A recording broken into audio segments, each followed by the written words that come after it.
Mm-mm.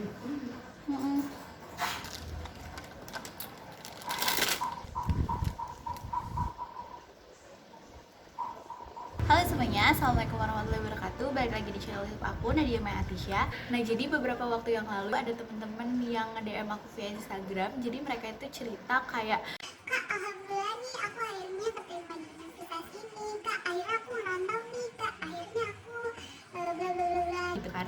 Nah, jadi cerita-cerita mereka juga ada beberapa teman-teman yang menyarankan aku buat terus sharing mengenai masalah perkuliahan atau kayak di kos-kosan gitu. Nah, terus ada juga teman-teman yang menyarankan aku buat bikin gimana sih cara mengelola keuangan, dan ini tuh bener-bener salah satu video yang banyak banget di request sama teman-teman. Jadi tanpa berlama-lama lagi aku bakal sharing ke teman-teman semuanya waktu itu aku mengelola keuangan di kos kayak gimana. So kalau kalian penasaran, tonton terus.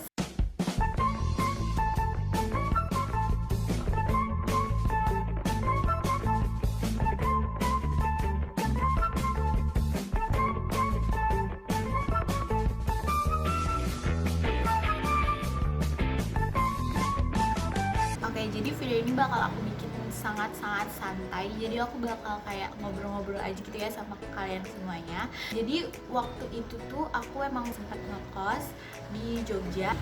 Jadi sebenarnya untuk mengelola keuangan ketika ngekos itu tergantung sama kalian itu ngekosnya di mana dan uang yang kalian terima kayak gitu. Nah, sebenarnya menurut aku segala jumlah uang yang kalian terima itu akan sangat cukup buat kalau kalian ngekos berapapun loh ya, asal kalian itu bisa mengelolanya. Nah, oke, waktu aku ngekos aku itu ngebagi uang aku itu ke dalam 3 jenis ATM. Kita sebut aja ATM-nya X, Y, Z. Kenapa sih aku bagi ke dalam 3 jenis ATM yang berbeda? Karena menurut aku kalau misalnya kita udah bagi ke dalam 3 jenis ATM yang berbeda, kita tuh jadi lebih tertib gitu loh pakainya. Jadi kita tuh gak akan seenaknya buat pakai uang ini jadi buat uang itu jadi buat ini kayak gitu. Nah, jadi 3 ATM ini aku pakai sesuai dengan fungsinya. Nah, awal-awal aku ngekos tuh aku nggak nerapin ini gitu loh. Jadi tuh aku sering banget ngalamin yang namanya kayak di akhir bulan bener-bener habis uangnya, terus sampai di bulan selanjutnya tuh bener-bener kayak gimana ya, susah banget gitu buat ngaturnya. Jadi aku bagi ke dalam 3 ATM. ATM X, Y, Z sesuai dengan fungsinya. Nah, ATM X ini aku pakai buat makan. Jadi ATM X ini khusus banget buat uang makan gitu lah. Jadi aku tuh langsung bagi-bagi uangnya itu di awal gitu loh. Misalkan di awal itu aku dapat 100%. Nah, 50%-nya itu aku langsung masukin ke ATM yang si X ini buat ATM makan. Jadi segala hal yang aku mau beli yang mencakup makanan sehari-hari itu aku ambilnya dari ATM yang ini. Nah, untuk ATM yang kedua itu kita namain ATM Y.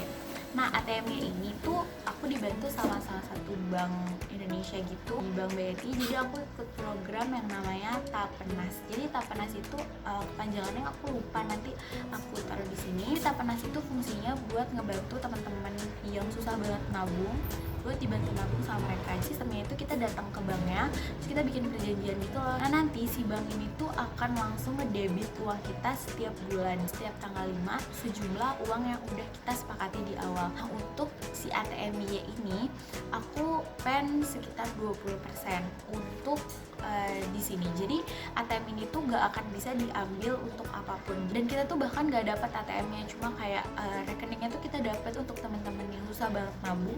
Kalian aku saranin buat ikut program ini. Ini tuh bukan sponsor sama sekali. Jadi ini tuh bener-bener aku pakai. Kenapa? Karena di setiap bulan itu tuh kita akan rutin banget nabung. Jadi kayak nabung kepaksa gitu loh. Jadi tapi itu tuh bagus gitu loh. Jadi nabungnya tuh bukan di akhir atau kayak tunggu uangnya sisa dulu baru ditabung, tapi di awal bulan itu uang kita tuh langsung didebit buat langsung masuk ke rekening itu. Nah, kan banyak banget ya teman-teman yang suka bilang, namanya juga anak kos mah nggak mungkin belanja ini, anak kos mah nggak mungkin makan ini makan itu. Menurut aku tuh itu bisa-bisa aja gitu loh, tergantung dengan cara kalian bagi uangnya. Nah, tantangannya itu kalau misalkan bagi uangnya itu sesuai dengan ATM, itu benar-benar harus tertib dan harus disiplin kayak gitu. Jadi misalkan kalian tuh harus benar-benar tahu ini tuh Misalkan kalian harus mengeluarkan uang A.